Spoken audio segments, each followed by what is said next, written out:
Kemudian selawat beri salam. Mari sama-sama kita hidangkan pengakuan Nabi besar Muhammad SAW, yang mana oleh beliau telah membawa kita dari alam kebodohan kepada alam penuh dengan ilmu pengetahuan. Yang saya hormati Ibu Kepala Sekolah Pendidik SD Negeri Jangka, dan yang saya muliakan ibu-ibu Dewan Guru UPTD SD Negeri 7 Jangka yang telah sedia menemani saya dalam menjalankan tugas, yaitu mengikuti calon guru penggerak angkatan 11 ini. Alhamdulillah, dengan motivasi dan dorongan dari Bapak Ibu, saya sudah bisa melakukan, sudah bisa menjalankan apa yang saya cita-citakan. Baik Bapak Ibu, baik Ibu-ibu sekalian, masih semangat? Alhamdulillah. Jadi saya ingin mengetes dulu konsentrasi kita semua. Apakah masih semangat? Karena ini kita baru selesai proses pembelajaran dengan anak-anak kita seperti biasa. Jadi Bapak Ibu, saya mau Ibu berdiri semua. Berdiri semua. Jadi Ibu mengikuti apa yang saya katakan, tapi jangan mengikuti apa yang saya lakukan. Sudah mengerti Ibu? Jangan mengikuti apa yang saya katakan, tapi jangan mengikuti apa yang saya lakukan. Oke, siap? Oke. 1, 2, 3, kita mulai. Semua tangannya di kepala. Nanti kan baru konsentrasi, ya kan? Bapak ingat, Ibu ingat, ikuti apa yang saya katakan, tapi jangan lakukan apa yang saya lakukan. Itu kata kuncinya, ya. Kepala, hidup.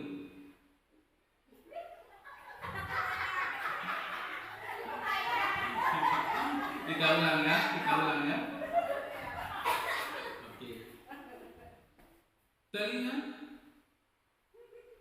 lutut, kepala, telinga,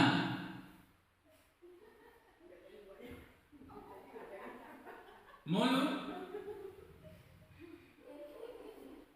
hidung. Ya, sudah tepuk tangan untuk kita semua.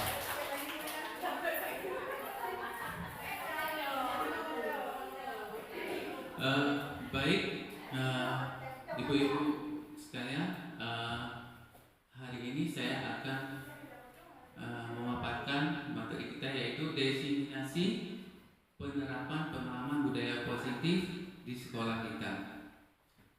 Sebelum kita lanjut, Bapak Ibu, ada yang tahu tidak apa itu budaya positif?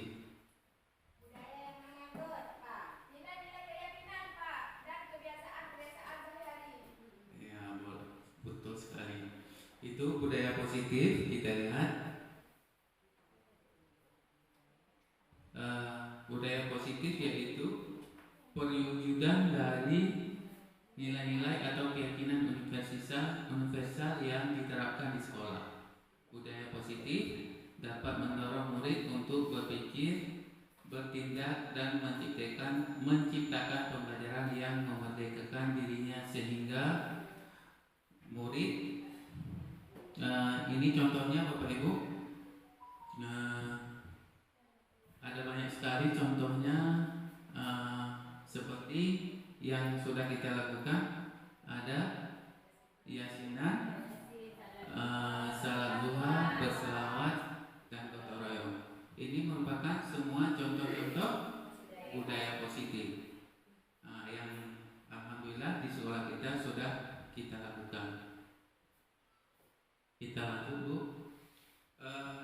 konsep utama pada modul budaya positif yaitu yang pertama ada perubahan paradigma belajar, kemudian ada disiplin positif, kebutuhan dasar manusia, motivasi perilaku manusia, posisi kontrol, restitusi, keyakinan kelas, dan segitiga restitusi.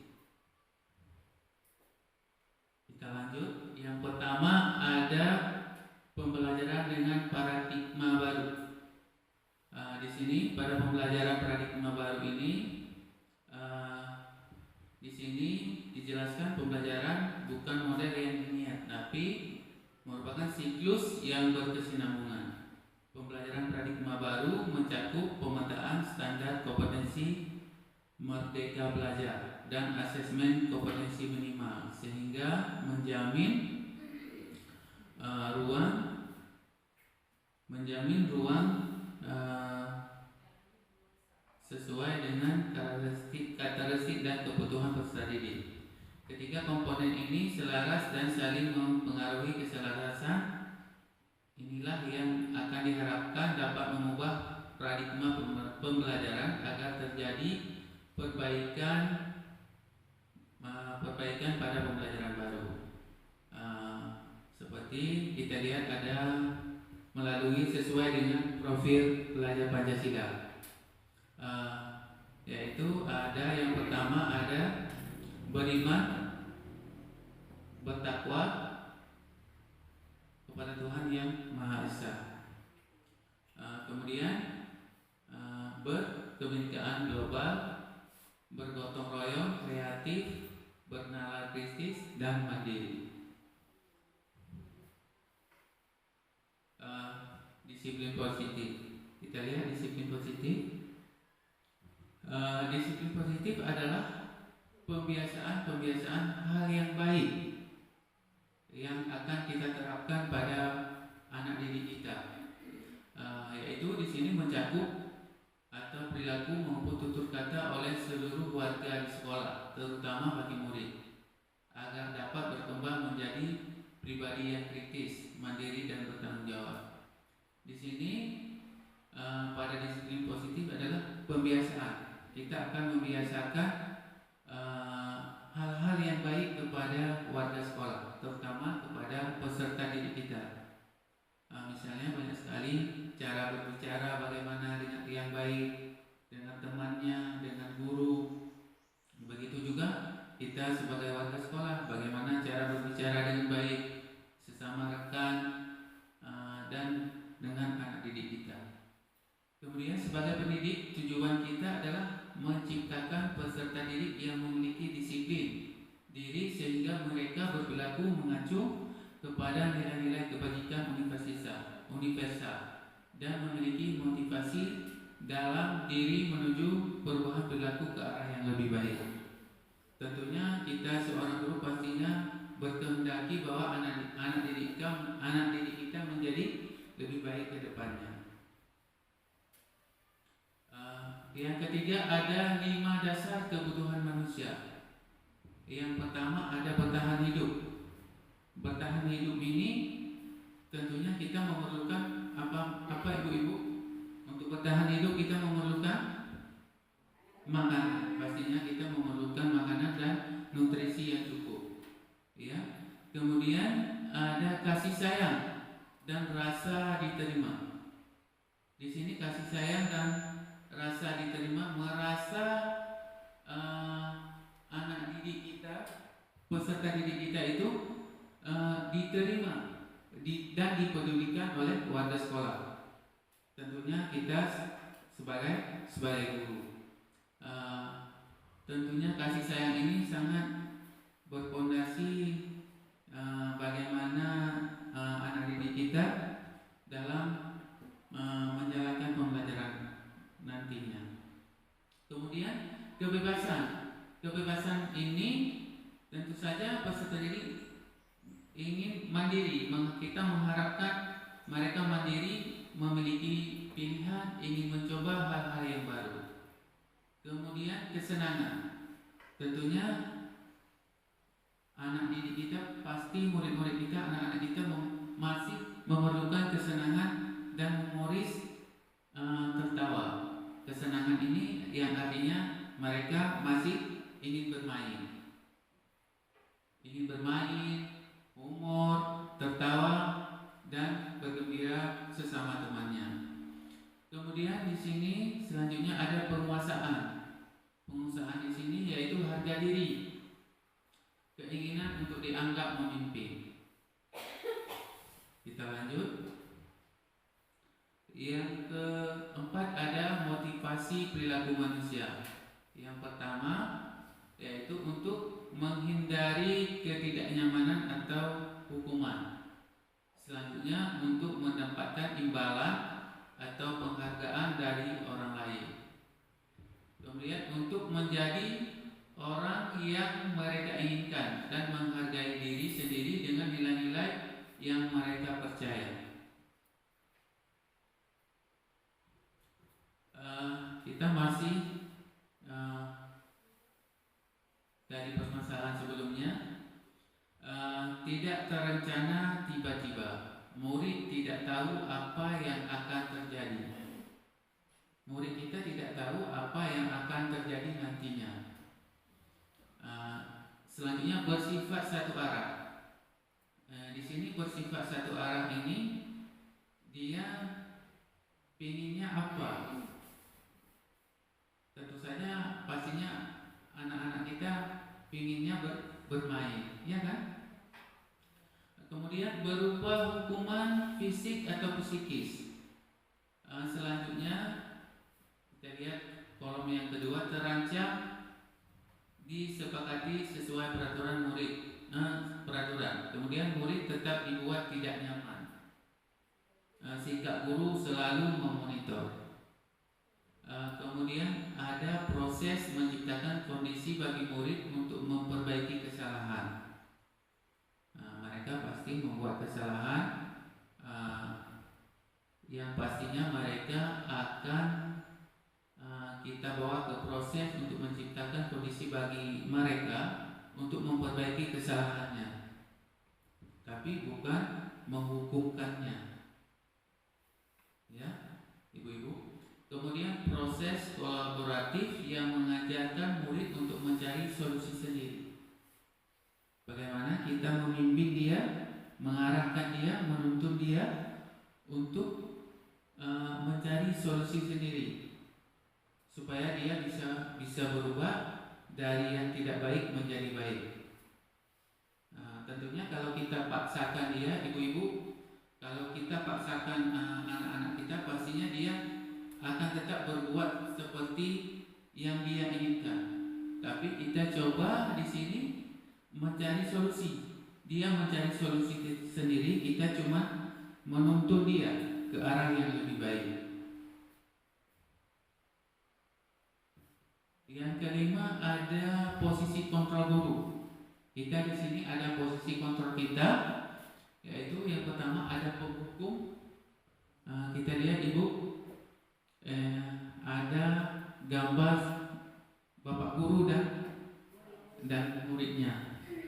Dia lagi menghukum si anak atau muridnya. Itu 5 posisi kontrol. Yang pertama ada penghukum, kemudian ada pembuat merasa bersalah.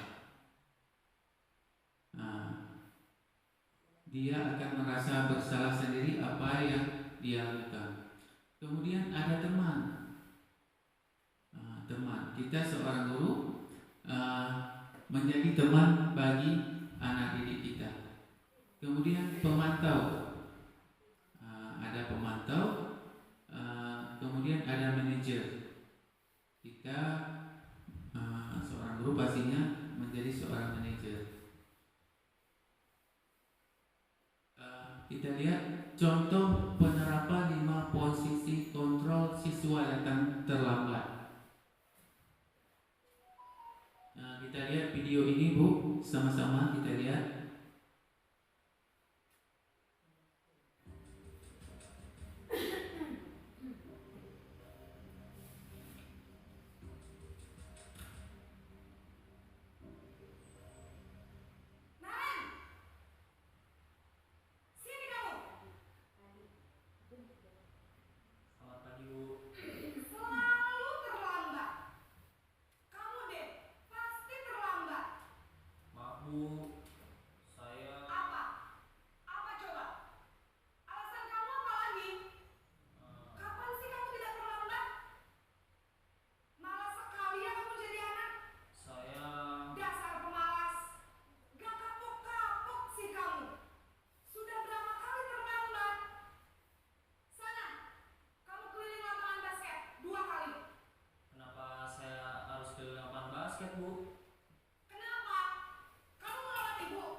membuat rasa bersalah, murid akan menganggap dirinya yang bersalah dan ia akan menyimpan emosi negatif tersebut di dalam dirinya.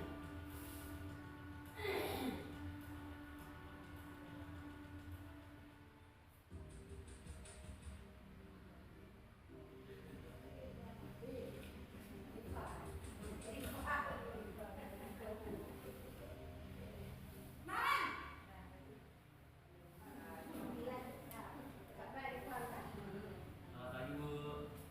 Wah, sudah jam berapa ini, Nak? Terlambat lagi ya, sayang. Iya, Bu. Habis ibu saya lupa bangunkan saya, Bu. Kamu malah menyalahkan ibu kamu. Kamu bukannya anak yang larinya paling kencang. Kok terlambat sih? Iya, Bu. Saya memang terlambat bangun tadi. Jadi, biarpun saya lari kencang, tetap gak kekejar, Bu. Ya sudah sana. Nanti lain kali larinya lebih kencang lagi ya. Biar gak terlambat lagi. Bikin senang ibu. Demi ibu. Bisa kan? Bisa lah, Bu. Ya sudah sana masuk kelas. Ibu beresin urusan absen kamu. Kamu ini ada-ada saja.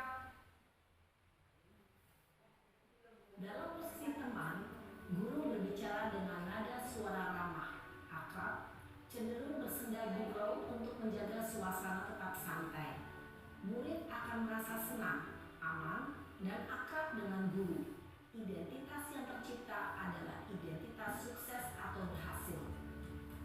Namun, perlu diingat, karena ini masih dorongan eksternal, maka ada faktor ketergantungan dari murid kepada orang tertentu. Di sini guru absennya, sehingga di lain waktu murid bisa berperilaku baik, namun hanya kepada orang-orang tertentu saja.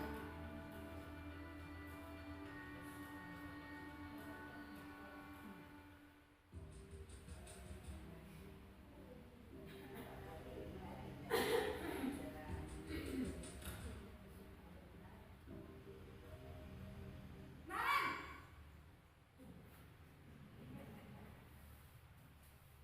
Selamat pagi, Bu. Naren, apa peraturan sekolah kita tentang jam berapa kita harus masuk sekolah, Nan? Kita harus di sekolah jam 7, Bu. Iya betul, sekarang sudah jam 7.20. Naren sudah tahu konsekuensinya jika terlambat hadir. Paham, Bu. Saya harus tinggal kelas pas jam istirahat selama 20 menit. Iya benar, konsekuensinya demikian. Jadi nanti jam 9.30 pas istirahat, kamu harus tinggal di kelas, kerjakan tugas tambahan untuk ketertinggalan kamu, ya? Baik, Bu. Posisi pemantau mengandalkan perhitungan atau data untuk mengontrol murid. Guru mengarahkan murid berdasarkan peraturan dan konsekuensi.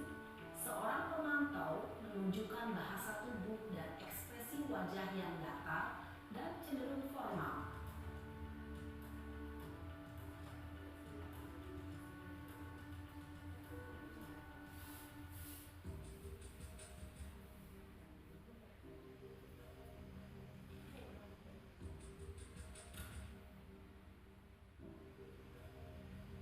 Naren!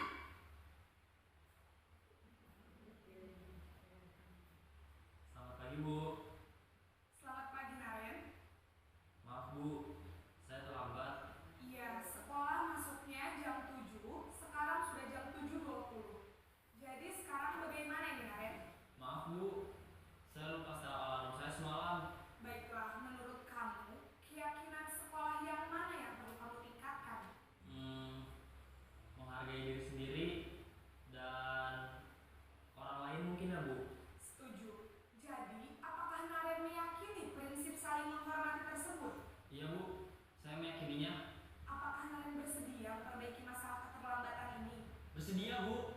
Bagaimana kamu akan perbaiki masalah keterlambatan ini? Saya akan coba untuk tidak lupa menyetel alarm saya, Bu. Baik, kalau Naren lupa menyetel alarm di rumah, ada orang yang kira-kira bisa bantu mengingatkan tidak?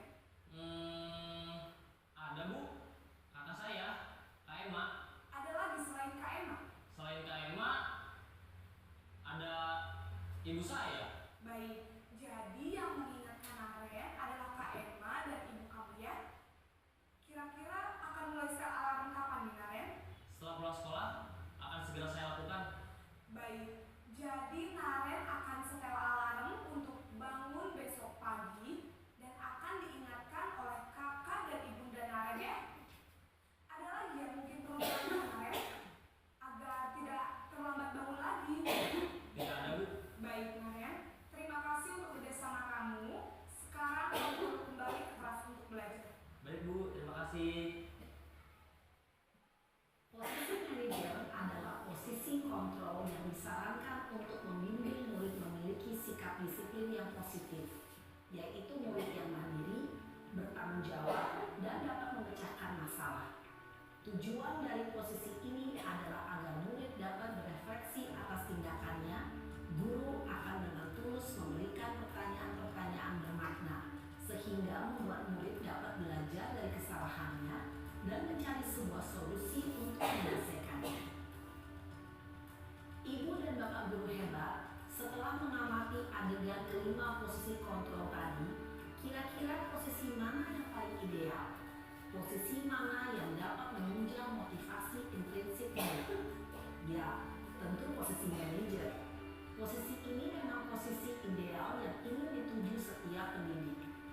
Pada posisi inilah, guru dapat menerapkan disiplin positif yang berpihak pada murid, yang memerdekakan murid. Perjalanan seorang pendidik tentunya tidak mudah untuk sampai pada posisi seorang manajer. Namun, tujuan kita pasti, yaitu menciptakan murid-murid yang mandiri, merdeka, dan bertanggung jawab. Semoga penggambaran 5 posisi kontrol yang telah diperlihatkan ini dapat menjadi ajang refleksi bagi kita semua, agar dapat terus mengasah dan menerapkan disiplin positif yang memerdekakan murid.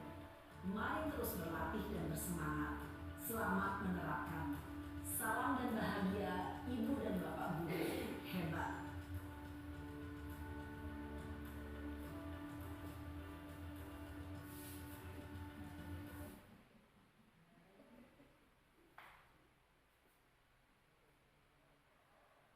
Baik, ya ibu-ibu, kita tadi sudah menonton penerapan kelima posisi kontrol. Di situ ada penghukum, pembuat merasa bersalah, teman, pemantau, dan manajer. Kita disarankan sebagai seorang guru, posisi kontrol yang kita jalankan yaitu manajer. Bagaimana kita membawa siswa, menuntun siswa menjadi arah yang lebih baik. Apa yang sudah dia lakukan tidak mengulang lagi, dan dia akan sadar sendiri. Dia akan sadar sendiri bahwa yang dilakukannya salah. Ya, ibu-ibu. Kemudian kita lihat posisi kontrol. Apakah aku? Tadi kita sudah menonton penerapan 5 posisi kontrol tersebut. Jadi di sini ada saya kecewa sekali dengan kamu. Saya kecewa sekali dengan kamu. Menurut ibu-ibu itu posisi kontrolnya kemana? Apakah penghukum?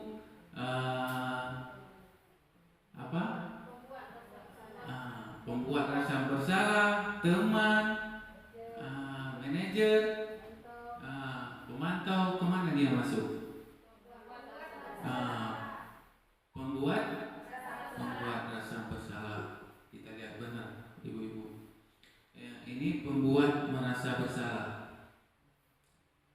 Selanjutnya kita lihat posisi kontrol selanjutnya. Kamu tidak pernah benar melakukannya. Sekarang keliling lapangan 3 kali. Ini termasuk penghukum. Ini termasuk posisi kontrol penghukum. Kita lihat ibu, benar sekali penghukum. Kemudian yang ketiga kita lihat kira-kira bagaimana memperbaiki masalah ini. Ini termasuk ke posisi kontrol kemana? Manajer. Benar sekali. Betul, Ibu manajer? Iya. Ayolah lakukan demi Bapak Ibu. Ini termasuk mana? Teman. Dari kata-katanya saja membantu. Kalau membantu itu termasuk ke posisi kontrol teman.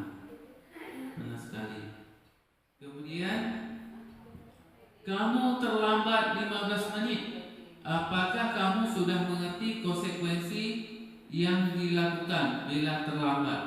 Ini termasuk ke pemantau. Iya, sudah pintar sekali. Tepuk tangan untuk kita semua. Kita lanjut. Yang keenam ada keyakinan kelas.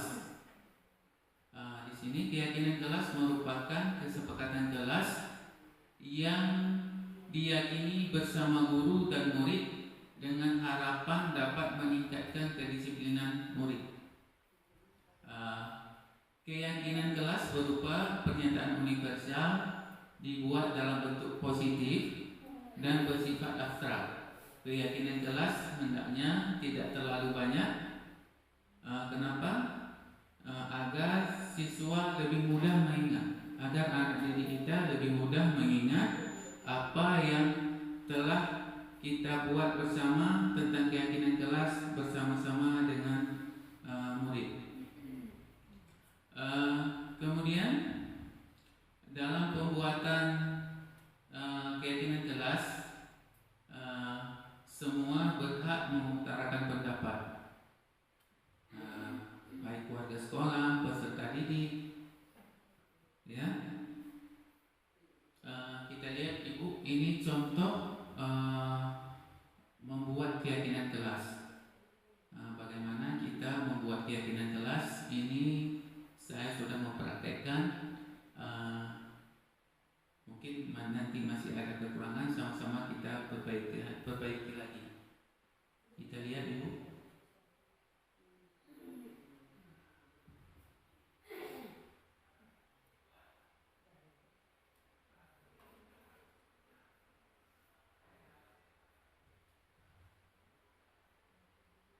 Di sini kita memberikan kesempatan kepada semua siswa untuk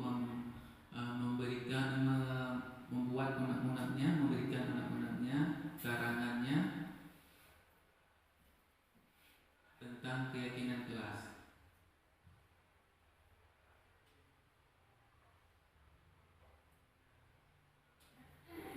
Suaranya tidak terdengar, Bu.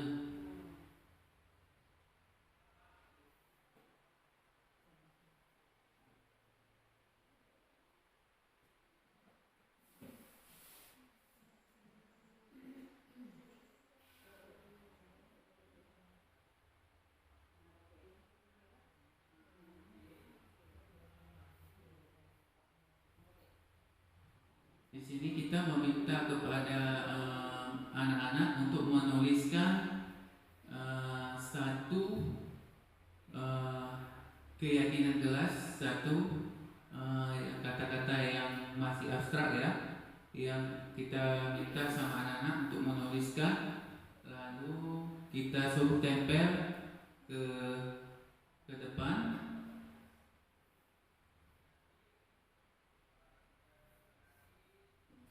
Ini terserah Ibu mau bagaimana membuatnya, mau membagikan kertas seperti ini. Tapi kita berikan kesempatan kepada mereka untuk berdiskusi. Apa yang akan kita sepakati?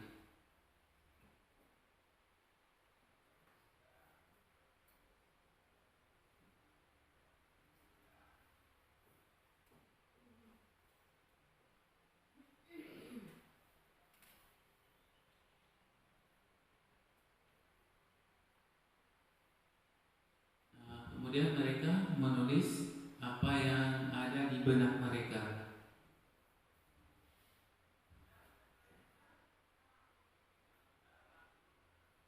Kita meminta mereka untuk menempelkan apa yang mereka tulis ke depan, supaya di sini mereka mengingat apa yang mereka tulis. Ya.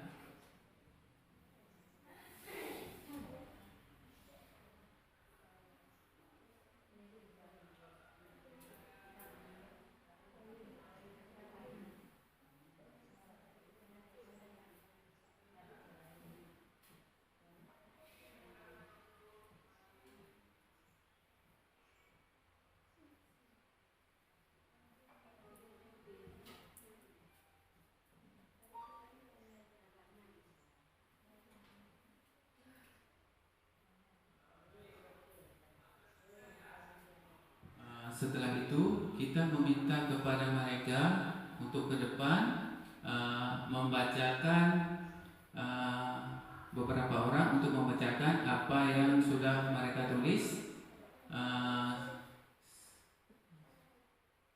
Kemudian kita bersama-sama membuat rangkuman tentang keyakinan kelas.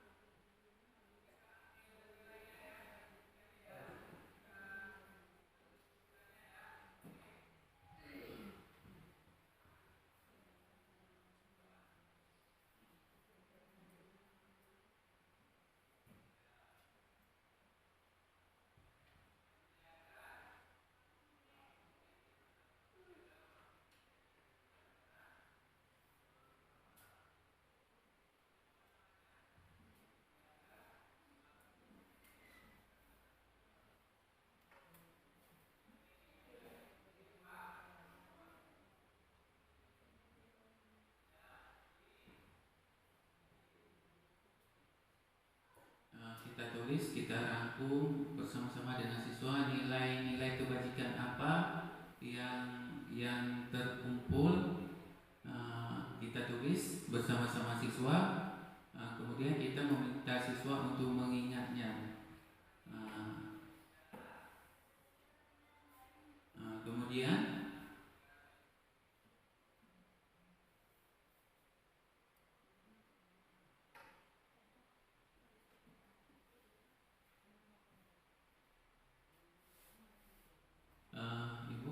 kemudian kita bersama siswa langsung membuat nilai-nilai yang lahir dari keyakinan kelas yang telah kita sepakati. Kita bersama siswa langsung menulisnya, langsung membuatnya di Canva bersama siswa, dan supaya mereka mengingat apa yang telah mereka tulis tadi. Nilai-nilai apa yang telah lahir yang mereka tulis tadi, sehingga waktu nanti mereka membuat yang dilakukan tidak sesuai dengan keyakinan kelas, kita mengingatkan kembali apa yang telah kita sepakati dengan mereka.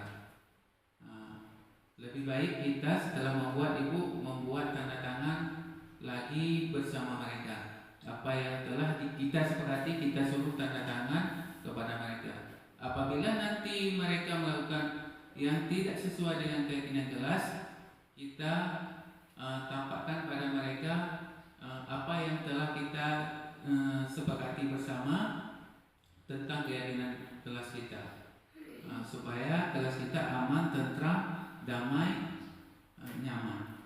Ya, ibu-ibu, kita lanjut. Kemudian yang ketujuh ada segitiga restitusi. Di sini bagaimana kita menerapkan segitiga restitusi di sekolah. Segitiga restitusi yaitu merupakan proses menciptakan kondisi bagi siswa di sekolah untuk memperbaiki kesalahan mereka sehingga dapat kembali pada kelompok mereka dengan karakter yang lebih kuat.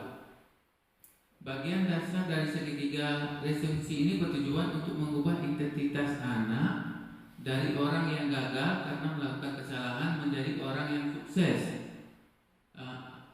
Anak yang melanggar peraturan karena sedang mencari perhatian perhatian adalah anak yang sedang mengalami kegagalan. Mereka pasti membuat kesalahan itu mencari apa? Mencari perhatian pada kita. Di sini kita bagaimana menggunakan disarankan menggunakan segitiga restitusi. Kita lihat contohnya.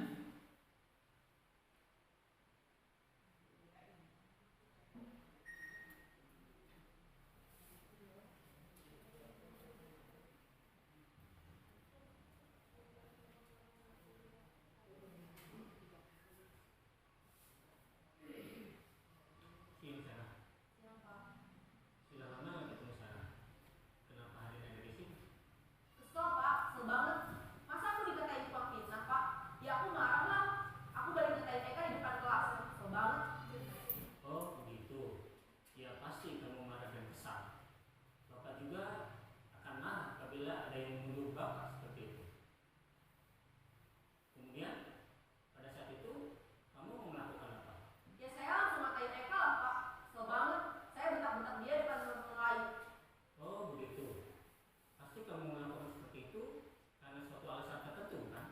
Iyalah, masa saya diam saja pak? Ya saya bela diri lah. Masa saya dituduh tukang fitnah? Ya wajarlah. Mempertahankan harga diri itu sesuatu yang penting buat kamu. Untung kamu tidak bertindak lebih gegabah lagi. Hanya membentak-bentak. Iya pak. Untung saya masih bersabar dan hanya membentak saja. Sudah gemes padahal.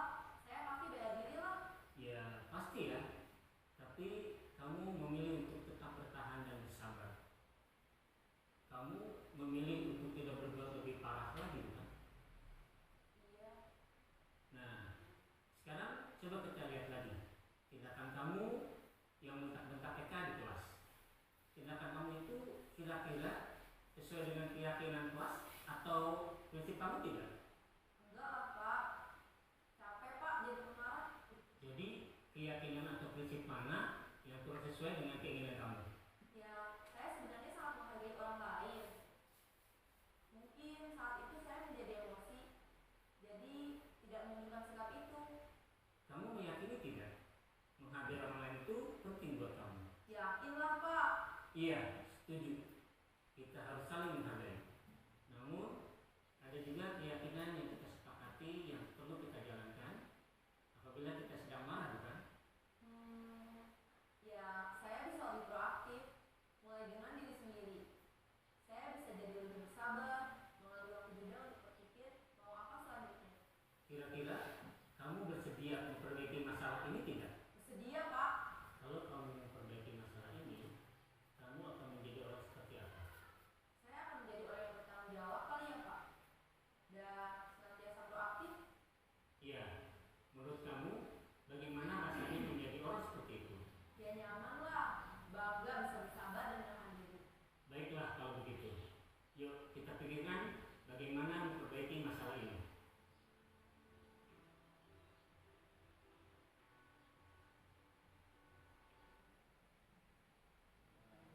Baik, ibu-ibu, di sini anak-anak kalau membuat kesalahan, kita disarankan menggunakan restitusi, menggunakan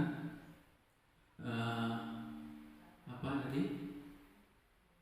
Menggunakan segitiga restitusi, ya, karena anak-anak melakukan kesalahan pasti dia ada alasannya. Kalau tidak ada alasannya, anak tidak menggunakan kesalahan. Coba kita mengarahkan dia, menanyakan, menyelesaikan solusi apa yang telah dilakukannya, supaya dia lebih sabar dan terarah di kemudian hari. Dan ibu-ibu, kita sudah membuat keyakinan kelas. Kita pahami dia, kita bawa dia apa yang telah kita sepakati dalam keyakinan kelas yang telah kita buat apabila dia melakukan kesalahan. Karena di dunia ini tidak ada yang tidak melakukan kesalahan. Kita juga ibu-ibu pasti ada melakukan kesalahan. Dan kita melakukan kesalahan pasti tentunya ada alasannya. Tidak mungkin ada alasan tidak ada alasannya. semua pasti ada jalan keluar dan solusinya. Kemudian ada menstabilkan identitas. Di sini berbuat salah itu manusiawi. Berbuat salah itu manusiawi. Siapa sih yang tidak berbuat salah, ya kan, ibu-ibu? Pasti kita pernah berbuat salah. Kemudian tidak ada manusia yang sempurna. Itu sudah pasti, tidak ada manusia di dunia ini yang sempurna. Pasti kita serba kekurangan hanya Allah yang milik sempurna. Bapak Ibu, kemudian Bapak Ibu pernah juga melakukan itu.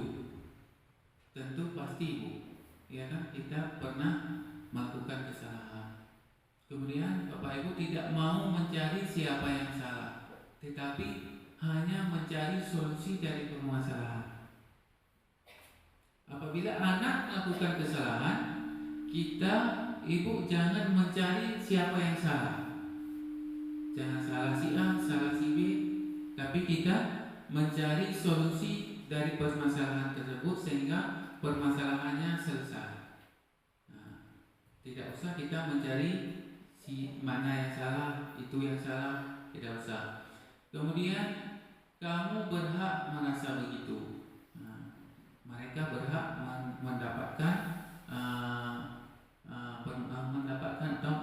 mendapatkan solusi-solusi tentang permasalahan yang telah dilakukannya.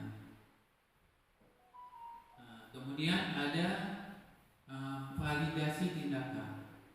Di sini ibu, kamu pasti punya alasan mengapa melakukan hal itu. Seperti yang sudah kita katakan tadi, siswa pasti ada alasannya mengapa melakukan tindakan bersalah tadi. Kemudian padahal kamu bisa melakukan yang lebih buruk dari ini, ya. Kalau teman mengganggu dia, pastinya dia bisa melakukan hal yang lebih buruk dari yang dia lakukan, seperti pada video tadi. Kemudian apakah mau memukulnya, melemparnya, ya kan? Kemudian kamu patut bangga pada dirimu karena kamu telah melindungi sesuatu yang penting buatmu. Seperti saya sampaikan tadi, tidak memukul, tidak melempar. Kemudian yang ketiga ada menanyakan keyakinan kelas. Di situ kita menanyakan keyakinan kelas. Apa keyakinan kelas kita? Ketika anak-anak melakukan kesalahan, setelah kita membuat keyakinan kelas, kita singgung kembali. Kita ingatkan dia kembali tentang keyakinan kelas yang telah kita sepakati. Nilai-nilai apa yang kita sepakati? Anak-anak kan sudah, kalau kita buat sudah menandatangani, kita kasih, oh ini kan sama-sama kita sudah tanda-tangani. Apabila dia melakukan kesalahan, nilai-nilai apa yang telah kita sepakati? Pasti dia ingat. Yang kita tuliskan di keyakinan kelas kita, ingat, dia pasti ingat. Insya Allah dia akan memperbaiki kesalahannya ke arah yang lebih baik. Kemudian seperti apa gambaran kelas yang ideal menurut kamu? Kemudian kamu mau jadi orang yang seperti apa? Itu kita tanyakan sama siswa tadi. Dia pasti berpikir seperti apa gambaran kelas yang ideal menurut kamu. Tentunya dia ingin kelasnya yang baik, aman, nyaman, kondusif. Dan kamu mau jadi orang yang seperti apa? Saya rasa ibu-ibu, anak-anak pastinya tidak menjawab saya mau jadi orang yang tidak baik, mau jadi preman dan sebagainya. Pasti anak-anak tidak mau. Pasti dia menjawab saya ingin menjadi orang yang baik, yang pandai, yang berprestasi. Kita singgung dia. Apa yang telah kita sepakati di kelas, di keyakinan kelas, kita ingatkan dia kembali. Ini contoh praktik restitusi yang sudah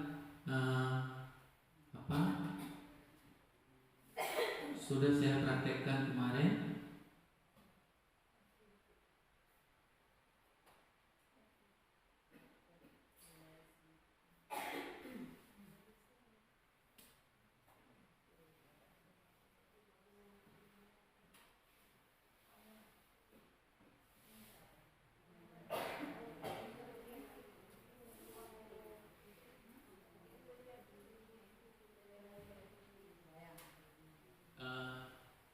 Ini Ibu bersama Akif kemarin kita praktekkan praktik restitusi seperti penana yang ada di video tadi. Kita ingatkan dia lagi apa yang sudah dia lakukan. Kita tanya apa alasannya, kenapa dia melakukan. Habis itu kita ingatkan dia tentang keyakinan kelas yang telah kita sepakati, supaya dia sadar sendiri, mengubah sendiri, tapi bukan kita paksakan. Cuman itu saja Ibu yang dapat saya sampaikan tentang budaya positif, penerapan budaya positif pada hari ini. Mohon maaf apabila ada kata-kata saya yang kurang enak, kurang bagus. Ini masih sama-sama masih tahap belajar Ibu-ibu. Sekian akhir kata, wabillahi taufiq wal hidayah. Assalamualaikum warahmatullahi wabarakatuh.